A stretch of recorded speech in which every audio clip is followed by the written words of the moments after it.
Niko Technologies.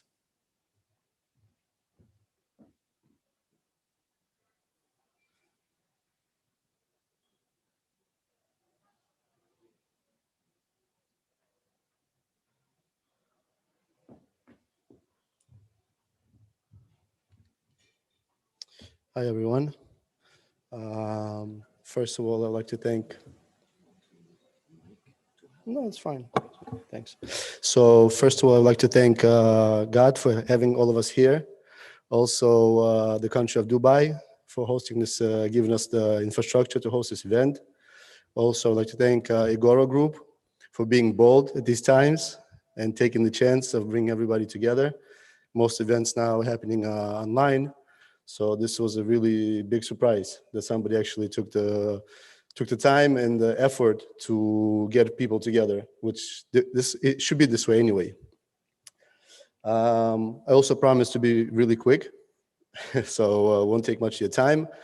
The presentation is called Evolution of Money and the Era of Fintech. Basically, before I start, also to kind of relax the atmosphere, I believe that work should be fun, and that's how we work in our company. We try to have fun while we work, and I believe this should be same here. So I will tell you a little joke beforehand regarding evolution. So we all know about Darwin and his theory of evolution. So there's a joke I like. It says a little kid runs up to his mother and says, "Mommy, mommy, Daddy said that we all came from monkeys." And the mother replies, "Yeah, sure, but only your dad's side of the family." Okay, so let's start about the evolution of technology and money. So first, before we get to the actual concept of what we're going to talk about, there's few concepts that we would like to discuss that we need to know. Most people probably know this already, but I will review it anyway. So first, we have the concept of money movement. Moving money has been pretty much as long as people have been around, there's always has to be money moved between people. So we call it movement of value. When it's person to person, it's really simple. One person gives to another person money and it's done. But when you have large value transactions, you have to move it somehow. So first, in the history, everybody remembers from the movies, we have the carriages. They used to carry money from country to country, from city to city. And this was, they had security guards, horses, and all this stuff. Then when we get closer to our age, we had the checks.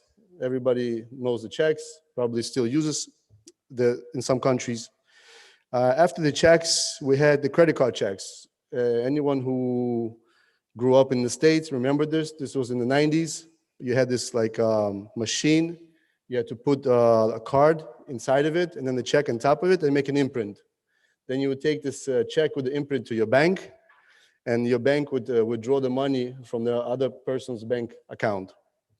After that, we saw the birth of bank-to-bank networks, which is the biggest one, and probably the first one is the Swift, Swift network. Everybody uses now for international transfers. Then we had Visa and MasterCard, and all of the other cards evolved from the credit card checks to they use technology, and they have their own payment networks, which everyone uses as well. And then after this, the most recent development in the movement of money were the payment networks. So pretty much every country has its own local payment network. For example, Faster Payments in England, Fedwire in US, and the UAE FTS network in Emirates. So the second concept is the concept of money forgery protection. So you have physical money. Everyone knows that physical money comes supplied with certain watermarks, color shifting ink. So different types of symbols that protect the money from being forged. Now, when it comes to digital money, it's there was also an issue how to protect digital money from being forged. Meaning, if somebody has $100 on their account and he wants to move this $100 10 times, he has the ability to do so because there's really nothing moving except the numbers, right? So this was why the payment networks were created originally. A payment network has a centralized, or in the case of blockchain, decentralized authority, which makes sure and checks that if a certain amount leaves from one account, it goes to another account and nothing else happens. This is the whole point of payment networks, in order to protect money from being devalued or being forged. So our concept is the global commerce and money network, which we're trying to build, is building a payment network on top of many local payment networks, a global payment network that would connect all the local money networks together. This is basically has been done in part by Visa, MasterCard. It's used internationally in any country. Also, this has been done partly by blockchain. Anybody from any part of the world can move cryptocurrencies regardless of where you're located. We believe that the main point that everybody trying to come to is the speed of transaction, because everybody in this room and in the world period has something they want, and the second wish that everyone has is to get that which they want the fastest way possible. So anyone who has used, let's say, Swift money network for transferring money, a couple of years ago, it used to take 3 to 5 days to get money transferred. Now it takes, in best case, 1 day to get money transferred. And then we have the advent of SEPA network, single payment area in Europe, which actually has almost instant transactions between banks. So everybody's actually going towards the fast speed of payments. And we believe that since payments and money is being moved now mostly digitally, just numbers, then the speed of the payment should not be any slower than the speed of moving data between computers or between people.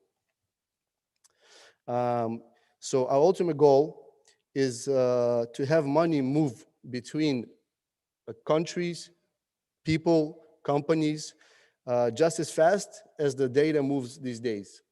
So this payment network that we're proposing, we're trying to build, we believe is the natural evolution of money movement in the world. It's a global network which will allow, once integrated into different jurisdictions, will allow speed, diversity, and easy access to money, basically from any part of the world, regardless of whether it's a Visa, MasterCard network, a local banking network, or a blockchain network. It's a synergy and a hybrid solution for all the networks created right now, which are existing right now in the world. Okay, thank you, everyone. I promise I'll be quick. So.